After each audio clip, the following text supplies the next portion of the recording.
Welcome and good evening welcome to our sixth session of our lecture series, Modernity's Others, Plurality and Counter-Hegemonic Perspectives in 20th Century German Language Literature. Across the lectures included in this series, we delve into how literature challenges dominant narratives of modernity by surfacing its ethnic, gendered, political, and linguistic margins. And together, these lectures aim to reframe modernity not as a monolithic progression, but as a contested terrain marked by silences, exclusions, and alternative ways of knowing and being. And today we are pleased to welcome Dr. Ghilad Shenhav.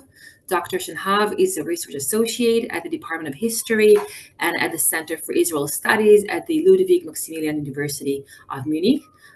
His first book about language, tradition, and gender in the writings of Gershom Scholem was published this summer. Dr. Shenhav has written several articles in the fields of modern Jewish thought, literature, and intellectual history, among them Jacques Derrida and their certification of the Messianic was published in Jewish Studies Quarterly in 2022, and Gershom Scholem's Lamans Project, and the Question of Gender was published in the Journal of Jewish Studies in 2023. He is developing his second book project about the reception of the Babylonian Talmud and in early Zionism and Jewish political thought. In his talk today, How Can We Read Generouslly, Benjjamiin, Kafka, and the Hebrew Scriptures, Dr. Shenhav will explore the philosophical and theological readings of biblical texts in Walter Benjamin's work, especially through Benjamin's interpretations of Genesis and his reflections on Franz Kafka. By attending to both interpretive power and the limitations of Benjamin's reading, particularly his deafness, and to the feminine voices embedded in Scripture, Dr. Shenhav will challenge us to think about what it means to read generously. His lecture proposes a mode of engagement that not only identifies omissions, but also expands Benjamin's thought to recover silenced perspectives. So this exploration of interpretive generosity resonates deeply with our series' broader inquiry, how 20th century German language literature serves as a site for negotiating the boundaries of modern identity, authority, and knowledge. In foregrounding suppressed voices within sacred texts and critical theory alike, Dr. Shenhav's lecture offers a compelling model of how literature and philosophy can be reread to surface the others of modernity, those often obscured by the very frameworks meant to explain them. So please join me in welcoming Dr. Ghilad Shenhav. Thank you so much for the invitation to take part in this lecture series. It's also a good opportunity to thank you, Amir, for materializing all of this, and also to Cedric, who's not here, but as part of the organizers, for the fruitful cooperation and friendship along the years. And I asked to speak today about Walter Benjamin, the Bible, and how we read texts. But in these days, we should not ignore what happens outside. And here, I refer obviously to the war in Israel-Palestine that refuses to end because of leaders who are truly a relay live. And writing, teaching, lecturing today about Jewish philosophy, literature, and history is to some extent a mode of living in deferment. At least it's my experience. Both from the war itself and also from the difficult questions that haunt us these days as scholars of the humanities. I will give an example. What is the point or what is it good for to speak about noble ideas while our world is breaking apart? So I will defer these big questions for the most of my lecture, but I will return to them during the epilogue. So let us begin in this mode of deferment. My general motivation in much of my research is to question how we think about the relations between philosophy and literature, or narrative and concept, and thereby to challenge the disciplinary divides between scholarship on modernity and scholarship on antique Jewish sources. Today, I will narrow the scope and examine the relations between 19th and 20th century Jewish philosophy and canonical religious literature, mainly the Bible and the Midrash. And I will do so through the case study of Walter Benjjamiin and discuss primarily his interpretation of the biblical creation story. Yet before I zoom in on Benjjamiin and the book of Genesis, I wish to say a few more words about my general approach. My basic assumption is that we should think about the relations between modern Jewish philosophy and religious text as a reciprocal relations or a two-way street. And scholars of Jewish modernity are used to think about narratives from the Bible or the Midrash as a sort of vehicle that allows thinkers in the 19th and 20th centuries to develop their arguments about language, ethics, politics, society, theology, God, and other topics. And things can also be put in terms of loyalty, I think. And as scholars of modernity, our basic loyalty is devoted to the modern thinker, and the way the modern thinker understands history, how he understands the history of the thinker, the context of the thinker, and the deeper meaning of his work, and not on the Bible or the Midrash, which are his, so to say, raw materials. But let me pose here a question that could be seen by some as heretical and by others as maybe too conservative or orthodox. What will happen if we ask not only what scriptures have done for modern Jewish philosophy, but also what Jewish philosophy can do for our understanding of scriptures? So, from a methodological perspective, I suggest reading certain works of modern Jewish philosophy as commentaries on religious texts and as interventions in the reception stories of specific canonical narratives. Defining texts by Gershom Scholem, Walter Benjjamiin, Buber, Margareta Sussman, or Hermann Cohen as forms of exegetical work allows us to ask how they imagine canonical narratives from the Bible or the Midrash, how they expand or change our understanding of the story of creation, the binding of Isaac, and the book of Job. So if you think about it in modern terms, that might sound a little bit odd, because these are philosophers. But if you think about it in respect to Jewish thinkers from the Middle Ages or the early modern period, that actually sounds completely normal. And there would be no problem to think about Yosef Albo's Sefer HaIkarim, for instance, as a meditation about the essence of the law, about divinity, but also as a concrete interpretation of passages in the book of Numbers or in the book of Exodus. And I do not contest the fact that there is a basic difference between religious interpreters of scriptures and of the Babylonian Talmud and the Mishnah, and modern interpreters such as, let's say, Derrida, Scholem, Hermann Cohen, and others. Of course, there is a basic difference between them. However, I do assert that all of these thinkers are part of the reception story of specific verses and myths from the Bible and the Talmudic literature. And treating the writings of modern Jewish thinkers also as commentaries on the Bible and the Midrash would have implications and open new trajectories for historical, comparative, and critical research. And I want to look at a few of these options. So once we define certain works of modern Jewish philosophy as commentary, we can set them in a broader context of the reception history of specific verses, stories, and myths from the Hebrew Bible and from the Aramaic canon. For example, in 1910, there is this famous lecture of Martin Buber about Zionism that ends with his interpretation to the Talmudic tale about the Messiah at the gates of Rome. We can read Buber's interpretation only as part of his Zionist thought and in comparison to other Zionist ideas. But there is also the option of comparing his interpretation to other former and later interpretations of the text, and that would create a conversation between Yitzhak Abarbanel, the Maharal of Prague, Rabbi Nachman from Breslau, Franz Rosenzweig, and Jacques Derrida. I try to create through AI that kind of conversation. And the Talmudic or biblical text turns to a multilingual conversation between the various commentators and reveals a comparative and different perspective on the evolution of tradition. Another implication of looking at modern Jewish philosophy as commentary is the possibility of studying the economy of reading of the modern thinker. And this is an idea that I try to develop in my first book in German with regard to the writings of Gershom Scholem, and I hope to develop it in the future into a more general methodological approach.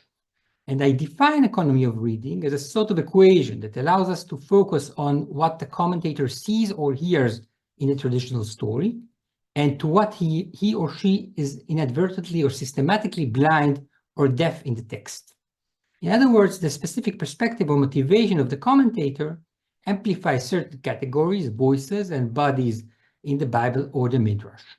Yet, amplifying one form of voice or category usually comes at the expense of silencing or suppressing others. And this is something that we need to be aware of. And the notion of economy of reading allows us to divide our loyalty between the modern thinker and the traditional text. And I understand the term economy of reading as a corrective force and not as another form of suspicious reading. And after analyzing the thinker's economy of reading, I suggest complementing his or her writings with what I call acts of generous reading. And here, looking at philosophy as commentary really helps me develop this line of thought. Because if we think about philosophy as commentary of religious text, we can use other commentators from previous generations or from the generation of the author in order to expand his ideas. So the idea is not to offer a complete diversion from the philosophical text, but to expand and adjust certain aspects of it by adding another a voice or more voices to the conversation. I want to gradually zoom in on German Jewish philosophy and eventually on Walter Benjamín. And I assert and here I would say that I assert that in their philosophical interpretations, modern German Jewish thinkers have a common tendency to imagine biblical narratives as forms of striving for intimacy with God and with categories that extend beyond the boundaries of expression and representation. And this is something that we see in many writings of German Jewish thinkers at the beginning of the 20th century, or let's say the first 30 or 40 years of the 20th century. A great interest in categories that go beyond the boundaries of normal language and beyond the boundaries of expression. And this is also considered as one way of coping with the tragedy and catastrophe of World War I. And we see these categories manifested in various ways and concepts. For instance, the absolute silence, God's voice, the bottomless abyss of creation, and so on. And the fascination with divine proximity and with the borders of language is often involved in an economy of reading that marginalizes and suppresses gendered categories and feminine bodies and voices in the biblical text. The assumption that I'm trying to develop is that readjusting the desire for proximity and adding other commentators to the conversation might make the philosophical narratives more inclusive of feminine figures and gendered categories. And today I wish to examine my methodological and literary philosophical claims through the case study of Walter Benjamín's essay from 1916 on language as such and the language of man, über Sprache überhaupt und über die Sprache des Menschen. A text that which presents a broad argument about the nature of language and supports this argument through a close reading of the first 3 chapters of the book of Genesis. So this is a sketch of what I'm about to do now. I begin by describing Benjamin's philosophical motivations and his explicit request from his readers to examine his essay as a work of philosophy and not as a biblical commentary. The second part of this talk, to which I would devote probably most of my time today, analyzes Benjamin's philosophical narrative for reading Genesis and focuses on the categories of intimacy, purity, and perfection. It reveals the implications of his economy of reading and shows how his philosophical motivations prevent him from hearing the feminine voice in the text. This is namely the voice of Eve. In the third part, I offer a form of generous reading and expand on Benjamin's blind spots by turning to the commentary of Samson Raphael Hirsch. And the epilogue of this lecture will jump to the end of the 1930s and will offer a different form of generous reading and economy of reading, this time by looking at Benjamin's late reflections on Franz Kafka and the notion of listening to tradition. Okay, so we are ready to begin. Benjamin's Über Sprache überhaupt is a meditation on the nature of language that succeeds in complicating the natural and unmindful manner in which we usually use language in our daily life. And Benjamin's point of departure is a critique on what he calls the bourgeois conception of language. It is a stance that treats language as a mere tool for mediating our thoughts, beliefs, and feelings, and not as something that we should pay attention to for itself, which actually makes kind of sense. I mean, when we speak, when we communicate, and even when we think, we do not contemplate on each word separately or on the meaning of language. We contemplate on the message that we try to deliver. And Benjamin breaks from the bourgeois conception of language in two interconnected ways. First, he challenges the definition of language. And if we are used to think about language as a form of human utterance, Benjamin argues that human language is only one form of language among others. And Benjamin presents three categories that correspond with each other: the language as such, or the language of God, which is perfect, the language of humans, and the language of things. And Benjamin has this far-reaching claim that everything in nature has a language: the trees, the lamps, the chairs, the USB stick, and so on. However, man's task is to take the language of things and translate it into text and sound. And Benjamin offers another classification within human language. There is the standard mode, which we use language in communication, and the focus of communication is on the message. And there is naming. In naming, language is our subject matter, not something external. In Benjamin's essay, the name is described as the purest and most intense form of language. And the name is pure because it has not yet been utilized in various interactions. And it is intense because it has infinite potential and is not yet limited to a specific context. And Benjamin adds that there is only one entity that interacts with the name, which is God. And to substantiate his claim and his discussion, Benjamin turns to the first chapters of Genesis, where all the legal categories are presented in their ultimate form, according to Benjamin. But before adhering to the Bible, he offers a sort of disclaimer, what I call a philosophical disclaimer, to his potential readers.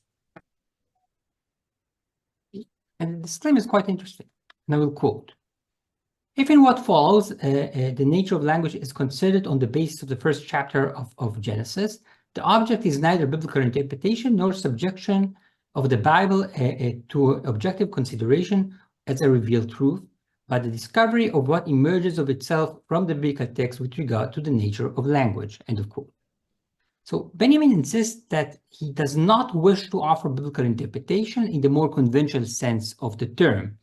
The biblical narrative is for him a means, mittel, for a philosophical zweck, for a philosophical end. And the end would be learning about the nature of language. It's quite interesting that we see here a thinker that tries to undermine the usage of language as a tool, and now uses the Bible as a tool to think about language. And Benjamin's philosophical disclaimer confronts us as his interpreters with a big question, the question of loyalty. Are we supposed to stay completely loyal to Benjamin and treat his text only as a work of philosophy, or are we allowed to disobey and read it also as a commentary on the first chapters of Genesis? And Über Sprache überhaupt is one of Benjamin's most celebrated essays, and definitely his most structural work on the manner of language. And they should say that the absolute majority of Benjamin interpreters are reading it as Benjamin asks, as a philosophical text, and then all sorts of contextualization are relating to the work as a work of philosophy or as a work of literature. And we will see how, and we see how his work is positioned in reference to Gershom Scholem, Kant, Wittgenstein, Hölderlin, and many others. but only rarely we see structural account on how he reads the Bible. And my approach is different. It involves, to some extent, betraying Benjamin's philosophical disclaimer for the sake of expanding the impact of his text to the field of commentary. And I argue that Übersprache überhaupt presents enough textual material to allow reading it as a work of commentary that presents an exegetical imagination. Namely, it has the potential to change the way we understand and imagine literary biblical texts. And Benjamin declares that his interest in the biblical text is derived from what we can learn through it about the nature of language. And thereby he spells out what his hermeneutical criteria or what guides his economy of reading. Whatever is connected to the nature of language is relevant for him. And what is not part of the nature of language, of his philosophical discussion, can be pushed outside. And we can learn about his criteria also from his introduction to the origin of the German Trauerspiel. And Benjamin argues in the introduction that philosophy strives to unchain words from their concrete reality and context and engage with them directly. And in this task of engaging directly with words, he looks for a model, and he goes through a detailed discussion that explains why this model cannot be found in the writings of Plato. Instead, he finds his model in a figure that he calls the father of philosophy, namely the biblical Adam. And I'm quoting, "In the end, the stance is not Plato's, but Adam's, the father of humankind, regarded as the father of philosophy. The Adamic name-giving is so far from being an arbitrary game that precisely in it is confirmed the paradisical state as such, a state that did not yet have to grapple with the communicative significance of words. Just as ideas manifest themselves without intention in the act of naming, so they have to renew themselves in philosophical contemplation. In this renewal, the original hearing of words is restored." End of quote. So we can learn from this quote that when Benjamin reflects on the question of language and reads the book of Genesis, he attempts to renew a sort of primordial hearing and listen to what was intuitively revealed to his philosophical forefather in the Parapsarian world. We also learn about what Benjamin searches for in the Bible. In Benjamin's philosophical narrative, Adam is not only the one who names nature, but he also experiences language in the purest and most intense form, unchained from any concreteness and entailing endless potential. And before we dive into Benjamin's exegetical philosophical narrative, I want to summarize in short what we did until now. So we learned that Benjamin reads the biblical creation story to learn about the nature of language, and he reconstructs the creation story as a narrative about the perfect language that falls into a communicative mode for communication. And the narrative spotlights Adam, the father of philosophy, who in naming experiences language in its most pure and intense form. Now, I argue that by paying attention to these two aspects and reading Benjamin's on language as such next to the Bible, two conclusions emerge. And this is what I will try to prove. Benjamin's Adamic language is a form of purity, perfection, and intimacy with God. And the second conclusion would be that intimacy between man and God requires us to imagine the third character, Eve, as mute, at least until the encounter with the serpent, which is less relevant for Benjamin's theory. Okay, let's move to part 2. Benjamin divides the first chapters of Genesis into 3 temporal phases. First, God's creation in language during the word's first week. Afterwards comes the completion of the creation that leads to the process of the Adamic naming of nature. And the third phase is eating from the tree of knowledge. Afterwards, what happens is that language, like man, is falling from grace and being used for communication. Those 3 stages are mirrored in 3 degrees of perfection, which are embodied in perfect creation and perfect knowledge, and eventually in the language of communication. And my discussion will focus on the transition from phase 1 to phase 2, from perfect creation to perfect knowledge. And we will try to see if it is really about perfect knowledge here. So in the first chapter of Genesis, we are introduced to God's creation in language, and God said, let there be light. And in some of the verses, creation is complemented by naming, and God called the light day. Benjjamiin asserts that the language of God is not only creative, but also manifests a perfect form of cognition. By awarding things names, God creates and defines their entire being in its perfection. And this brings us to the second stage, which is more interesting. And I said that the transition from the creation to Adamic naming is probably the most essential moment for Benjjamiin's theory. Benjjamiin locates the transition into the process of naming in 2 points along the text. The first is Genesis 1:27, a verse that Benjjamiin explicitly mentions but does not quote. And there is a reason why he's not quoting, to my opinion. Now, I will read it in English. So God created humankind in his image. In the image of God, he created them, male and female, he created them. So the first creation story stresses the plural general form, et ha'adam, humankind in this English translation, and the plurality of male and female. The verse also implies that creation is completed only when both Adam and Eve are created in the image of God. However, Benjjamiin ignores the plurality here and defines the end of the creation process as the creation of Adam out of the soil and not through language. He argues that from this moment, God has completed his perfect work of creation. God sets language free from its creative tasks and leaves Adam the task of naming nature. Now, defining the end of creation with Adam is essential for Benjjamiin because, as we'll soon see, the act of Adamic naming is supposed to be a form of absolute purity that represents a perfect form of knowledge. If creation is completed only when the two human beings are walking in Eden, so we are in a different situation. The language is not yet perfect and not yet in its greatest intensity when Adam is naming the nature. Okay.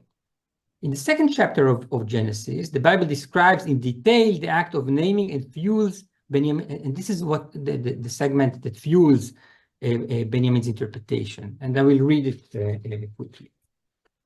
So out of the ground, the Lord God formed every animal of the field and every bird of the air and brought them to the man to see what he would call them. And whatever the man called every living creature, that was its name. The man gave names to all the cattle and to the birds and of the air and to every animal of the field. But for the man, there was not found a helper as his partner, Ezer Kenegdo. And these verses are essential for Benjjamiin because they situate the act of Adamic naming in reference to both nature and God. And it is evident that Adam is the one who gives proper names to all the animals. And this fits squarely into Benjjamiin's philosophical structure. And Benjjamiin explains that Adam's naming is a form of expansion of nature in the world. It takes the mute language of things and charges it with proper names and a sonic manifestation. In other words, Adam names what would have remained soundless and nameless without him. What is far less clear are the relations between Adam and God. The Bible informs us that Adam and God are in proximity. Adam is naming and God is watching him. The meaning of the proximity or the act of witnessing is a matter of interpretation or of hermeneutic imagination. Moreover, the Bible defines the practice of naming, but not its essence, namely what Adam captures when he names nature. The limited information about the essence of naming and proximity between Adam and God gives Benjjamiin enough room to imagine those in a manner that fits to his philosophical motivations, namely describing Adamic naming as a pure, intense form and an alternative to the communicative language. This is always what Benjamín is looking for in the text, to a form of language that is not communicative, that is pure, that is intense, and he will do all possible hermeneutical tricks in order to find this in the biblical narrative. And Benjamín begins his interpretation of the scene by emphasizing the notion of purity and intimacy. And I'm quoting, the deepest images of this divine word and the point where human language participates most intimately in the divine infinity of the pure word. So this is how he defines the process. And the language of Adam is pure and close to the divine because it avoids using words for any purpose other than naming God's creation. Purity here is a form of devotion to God and abstinence from other lingual activities. Nevertheless, according to Benjamín, the relations between Adam and God in naming are not only pure, but also procreative. And this is really fascinating, the fact that there is this duality of purity and procreation. And I'm quoting here again, in name, the word of God has not remained creative, it has become in one part receptive, even if receptive to language. Thus, fertilized, it aims to give birth to the language of things themselves, from which in turn, soundlessly, in the mute magic of nature, the word of God shines forth. End of quote. When Adam names nature, he fertilizes the language of God and gives birth to the language of things. And according to this logic, even naming Eve could be perceived as an act of giving birth. And this brings me to the last aspect of the Adamic naming, which is perfect knowledge. Here, Benjamín grounds his argument through a comparison, which also leads him to the moment of falling from grace. And I'm quoting, the paradisical language of man must have been one of perfect knowledge, whereas later all knowledge is again infinitely differentiated in the multiplicity of language. Now, in this context, perfect knowledge means that when nature in its ideal form appears before Adam, he experiences it in its total intensity. And this is critical in order to understand his idea and also my interpretation of Benjamín. And it is a perfect experience. I see nature in its wholeness before me. And according to this experience, he names the different animals most fittingly, namely as God would have named them himself, or as he actually named them when he created them. In this regard, Adamic language is essentially different from human language after encountering with the serpent in chapter 3 of Genesis. In his interpretation of Genesis chapter 3, Benjamín asserts that the language to which the snake seduces, that of good of evil, is sinful because it breaks from the realm of naming to the one of communication. And this is also an interesting take by Benjamín. He does not have a problem with knowledge as such. He has a problem with the fact that it injures language. That once I use different forms of judgment, I do not see what is in front of me in its wholeness. I see only an aspect of it, and this is this can be applied to any form of judgment. For instance, if I find the apple before me as tasty or as spoiled or as salty, I experience only the saltiness of the apple, but not its redness, for instance, not its origins in other apples and trees, for instance. So this is what he's searching for in the second phase. I mean, he's searching for this mode of Adamic naming that is not yet part of judgment and is still perfect. Now, let's calculate, okay? Because I promised it is about economy of reading. And let's calculate where this economy of reading that Benjamín offers us leaves us at the end. And the philosophical motivation of reading the biblical creation story is a story about the nature of language and the desire to hear Adam, the first philosopher, lead Benjamín eventually to define paradise as a place where only one can be vocal. The intimacy, purity, and perfection of Adamic language can exist only when Adam speaks and God listens. Any other form of linguistic interaction turns language into something else, communication, judgment, you name it, and therefore immediately destroys the intimacy of Adam and God. Thus, Benjamín explicitly says that the paradisical state knew only one language. This is a quote from Benjamín. And the multiplicity of meanings and languages emerges only from conversation. But where does it leave Eve? And my opinion would be that it leaves her mute. Taking Benjamin's structure seriously means that any form of speech from Eve's side would have ended the era of Adamic naming, even before she met with the serpent. At the end of the second chapter of Genesis, we learned that the man and his wife were both naked and were not ashamed in paradise. And the lack of shame aligns with Benjamin's interpretation because nature and all creatures, including Eve, are fully revealed to Adam, but they are revealed in silence. And in his essay, the character of Eve is actually described only once, and also then as an object for naming it. So let's look at this short passage. Adam names his wife as soon as he receives her, woman in the second chapter, Eve in the third, by giving names. Parents dedicate their children to God. So according to Benjamín, God created Eve, but Adam gave birth to her name. And like every newborn, she remains at first without words. And after this point, Eve is no longer mentioned in Benjamín's text, and he avoids mentioning her even in the passages discussing the serpent and the act of judgment. And Benjamín does not explicitly reflect on Eve's muteness in his text, yet I argue that if you take his line of argumentation seriously, and his devotion to the pure language and the intimacy with God and the act of naming seriously, you just don't have any other option. You must imagine her as mute, otherwise the narrative just doesn't work. The philosophical argument is not working. I think that for itself justifies my argument. But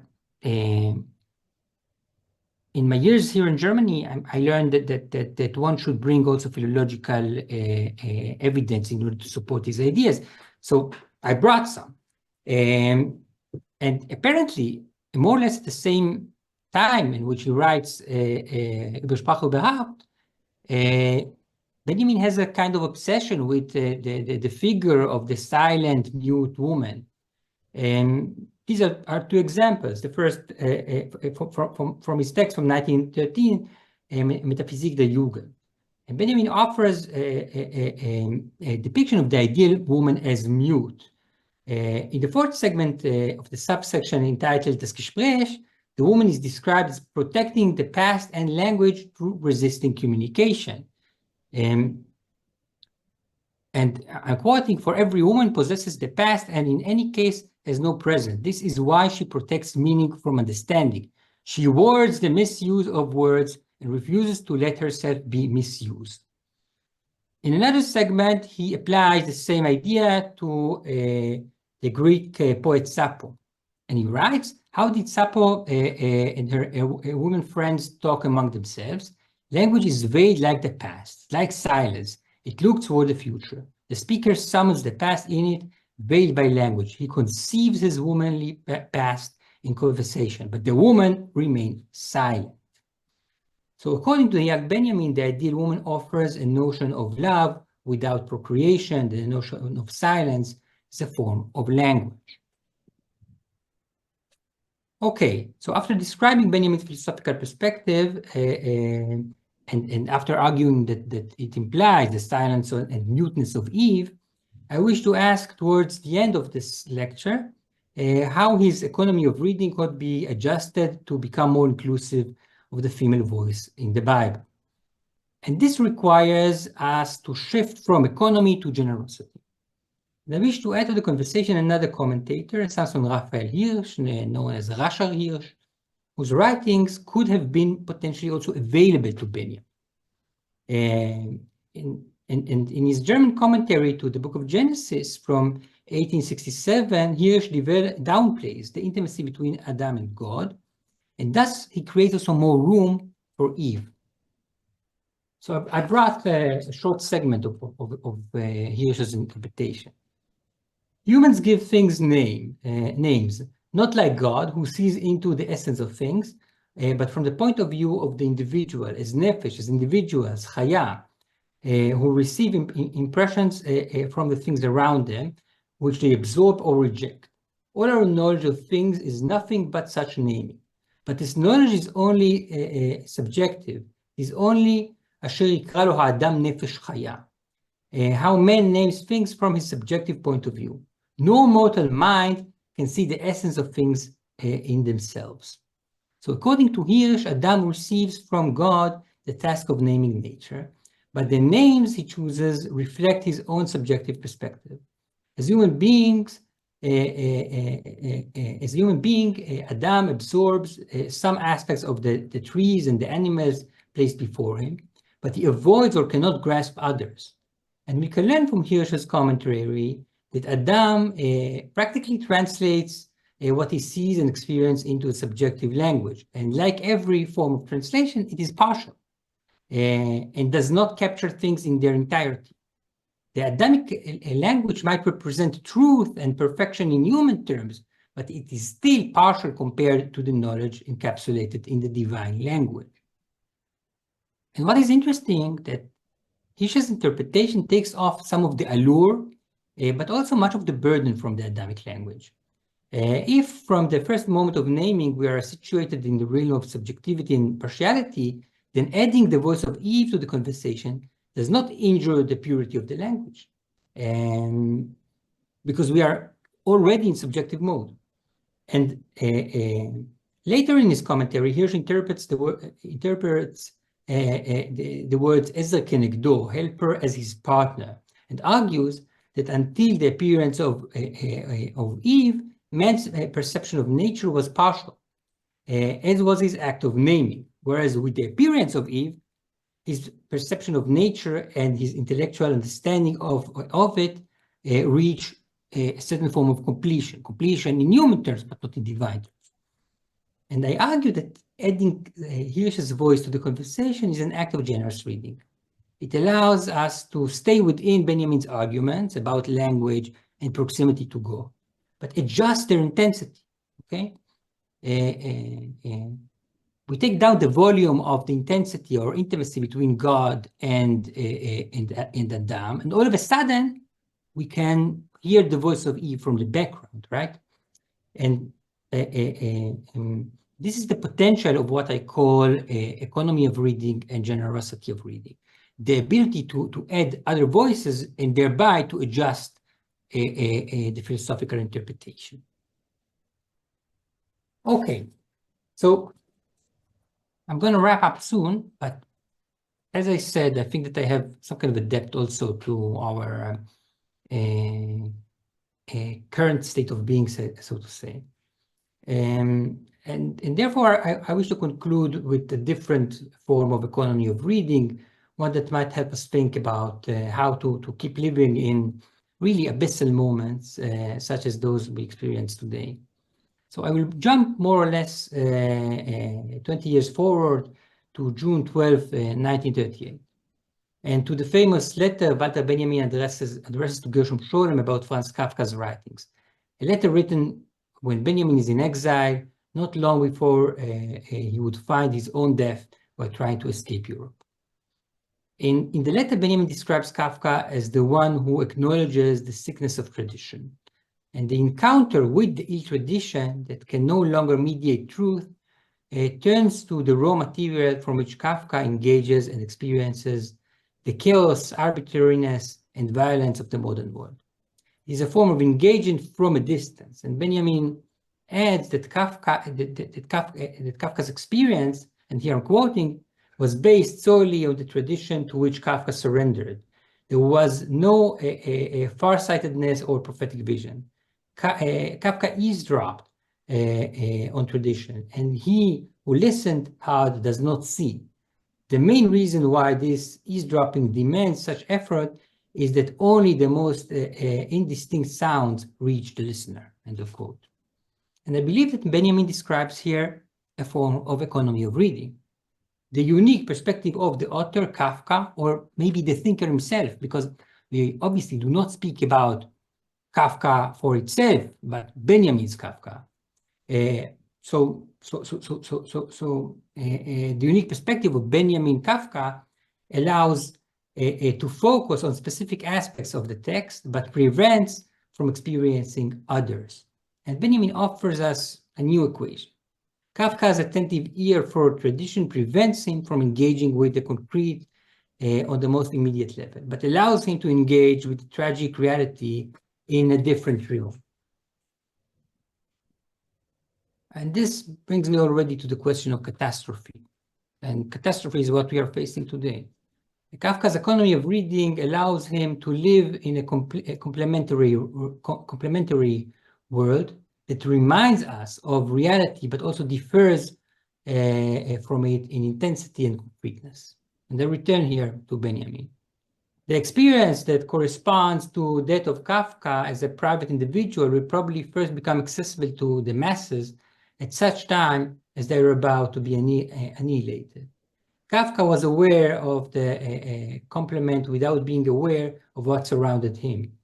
If one says that he perceived what was to come without perceiving what exists in the present, one should add that he perceived it essentially as an individual affected by it. His gestures of terror are given scope by the marvelous field for play, which a catastrophe will not entail. End of quote. Remarkably, Benjamiin writes these lines in the moment of a catastrophe, but before the ultimate catastrophe that led to the annihilation of millions of Jews in Europe. And Benjamiin finds in Kafka an economy of reading or economy of experience that anticipates the catastrophe without seeing its concrete details. And the gestures of terror in America, the castle before the law, or description of a struggle might be experienced in reality as the collapse of solidarity, decay, or basic humanism, barbarism, and mass killing. And these are all catastrophes that we might not be able to bear. And maybe because of that, we have literature, we have philosophy, and maybe this is justifying what we are doing here today and in general. And maybe this form of engagement with tradition through this economy of reading allows us to have this necessary gap in order to think again about our situation and maybe find new strategies and solutions. Thanks. Thank you so much, Dr. Shenhav.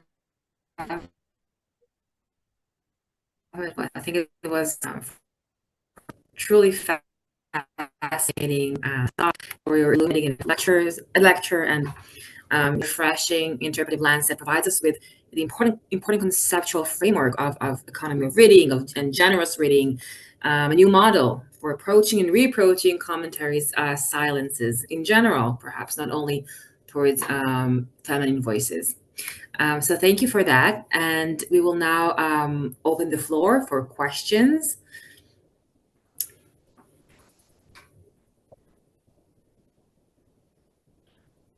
Of course, I invite you to open the camera. And if you do have a question, you can use the, you can just say, I have a question, or use the hand raising option.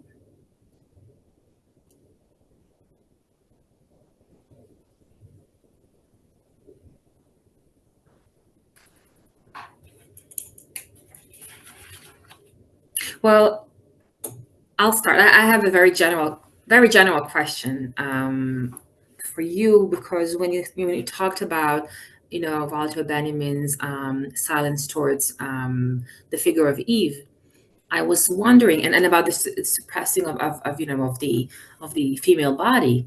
I was wondering, if you thought about it in a more political context, maybe vis-a-vis the biopolitical project of creating, a new Jew, a new Jewish subject, and how it is actually related to seeing the female body as signifying Jewishness or something which is, otherness of being a Jew in the world, and if you think that we should read it symptomatically.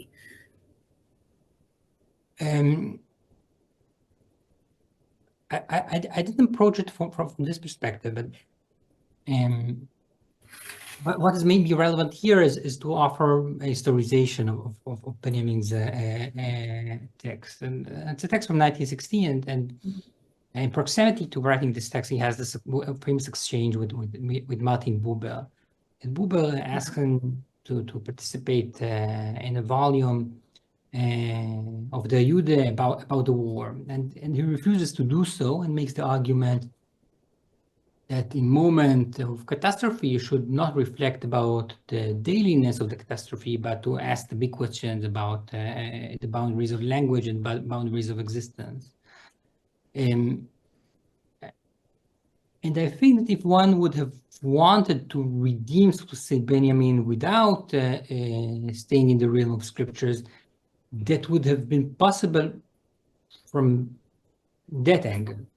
And one could have said, in a time of war in which every form of language is turned into chatter and into something that does not impact or can capture the tragedy that we are facing, the figure of the woman or the figure of Eve, of Sappho, would be the radical alternative. And in that matter, you can think about the feminine as a political entity here. I think that reading would be viable.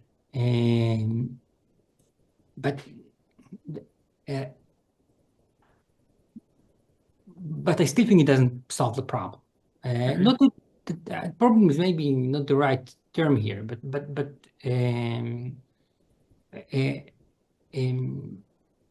the stakes of my argument is in saying that voices such as Walter Benjamin are essential also as commentators on the scriptural canon. And if we like it or not, Benjamin is probably one of the more influential interpreters of the second creation story in the 20th century. Now, we can ignore it and treat the text only philosophically, but that would be, to my opinion, a mistake. I mean, you should, I don't try to disregard the importance of the text as philosophy. It is highly important as philosophy, but it is also taking part in another tradition. And in this matter, we need to be accountable of how it participates in this tradition of biblical interpretation. So with regard to femininity and masculinity, it's a good question. I'm not sure that he has a principal problem with the feminine masculine figure. I mean, he has other blind spots, but I don't think this is one of them. Okay. Yes, thank you. Sylvia Stern, please.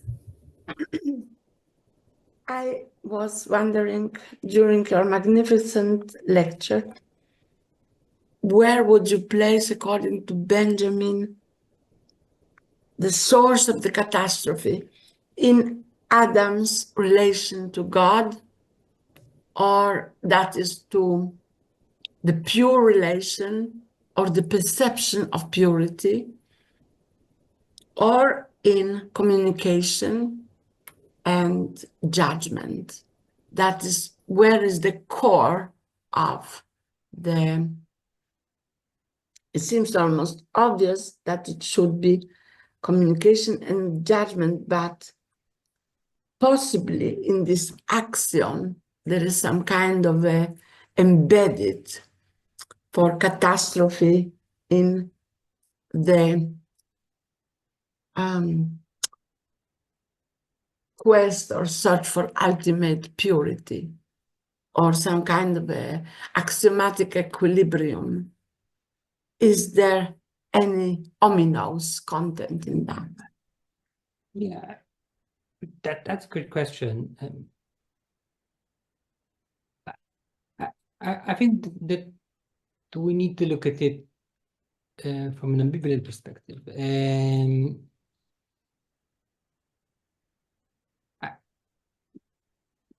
I don't think that Benjjamiin would have wanted us to stay like in the mode of Adamic language, because I mean this does not lead anywhere.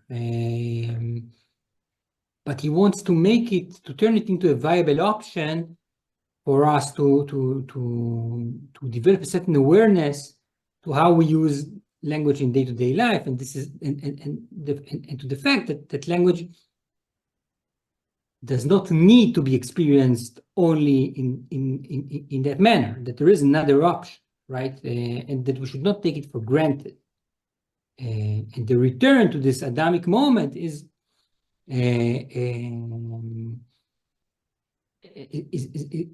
also a critical attempt against how we usually work with language. So within the biblical scheme, I think that he would find a tragedy in the moment of communication, and in the in judgment, to my opinion, is not a critical issue for him. What is critical is that communication stops the mode of Adamic language and experiences reality from a certain perspective and loses this mode of wholeness. What is interesting that I think, and this is what I try to show with this example of Samson Raphael Hirsch, that the lingual catastrophe is maybe not as dramatic as Benjjamiin is describing it. And if we live in a situation in which there is a profound difference between Adam and God, and to some extent that Adam is much closer to us than Benjjamiin imagines, then we begin creation, we begin lingual creation in a moment of partiality, but also in a moment of dialogue, right? And this is also a fascinating way of looking at the origin of language as a dialogical moment and not as a monological moment. And I think this is some of the potential that is hidden in this kind of adjustment of the text that they offer. But thanks, this was great.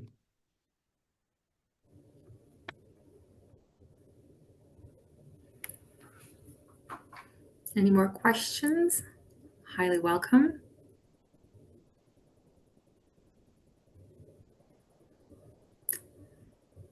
Okay, I guess that is it for today. Thank you so much, Dr. Ghilad Shenhav, for a great talk and a fascinating talk.